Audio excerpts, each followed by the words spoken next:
பெண் குறித்து ஆபாசமாக பேசியதாக கைது செய்யப்பட்ட எதிர்க்கட்சித் தலைவர் உதயநிதி ஸ்டாலின் அழைத்து செல்லப்படும் வாகனத்தை உளுந்தூர்பேட்டை சுங்கச்சாவடியில் திமுக தொண்டர்கள் மறித்து சாலையில் படுத்துக் கொண்டதால் பரபரப்பு ஏற்பட்டது.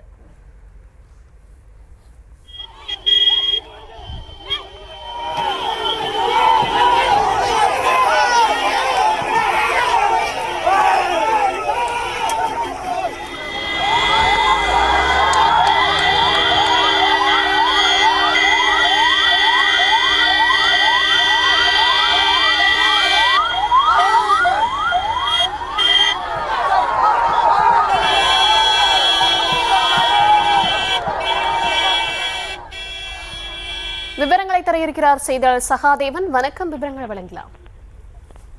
வணக்கம் ஆசிரி. தஞ்சாவூரில் தமிழக அரசை கண்டித்து திமுக விவசாய அணி சார்பில் நேற்று திங்கட்கிழமை எதிர்க்கட்சி தலைவர் உதயநிதி ஸ்டாலின் தலைமையில் நடைபெற்ற கண்டன ஆர்ப்பாட்டத்தில் விஜய் மற்றும் நடிகை குறித்து அவதூறாக பேசியதாக கூறி இன்று போலீஸ் சென்னையில் உள்ள அவரது இல்லத்தில் இன்று காலை கைது செய்யப்பட்டார்.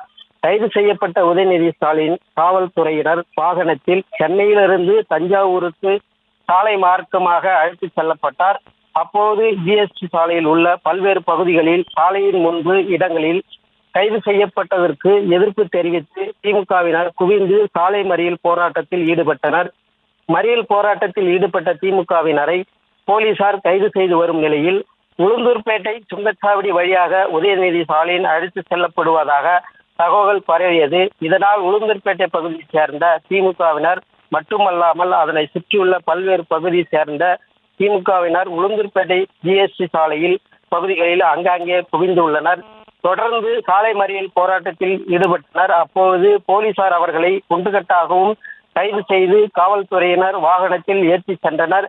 தொடர்ந்து உதயநிதி கைது செய்யப்பட்ட காவல்துறையினரால் அழைத்து செல்லப்பட்ட காவல் வாகனம் முன்பு படுத்து மறியல் போராட்டத்தில் ஈடுபட்டனர். அதனைத் தொடர்ந்து உளுந்தூர்பேட்டை சுங்கச்சாவடியை கடந்து சென்ற அப்பொழுது உளுந்தூர்பேட்டை சுங்கச்சாவடியில் குவிந்துள்ள திமுகவினர் அதற்கு எதிர்ப்பு தெரிவிக்கும் வகையில் அங்கு காவல் வாகனம் சாலையில் ஓரமாக நின்றிருந்த திமுகவினர் ஆவேசமாக ஓடி வந்து முன்னால் படுத்தும் நின்றும் மறியலில் ஈடுபட்டதுடன் ரகளையில் ஈடுபட்டனர். பாதுகாப்பு பணியில் உதயநிதி ஸ்டாலின் அழைத்து செல்லப்பட்ட காவல் வாகனத்தை அதிவேகமாக அனுப்பி வைத்தனர். இதனால் அப்பகுதியில் பெரும் பதற்றமான சூழல் ஏற்பட்டு வருகிறது. அர்ஷினி, விவரங்களுக்கு நன்றி.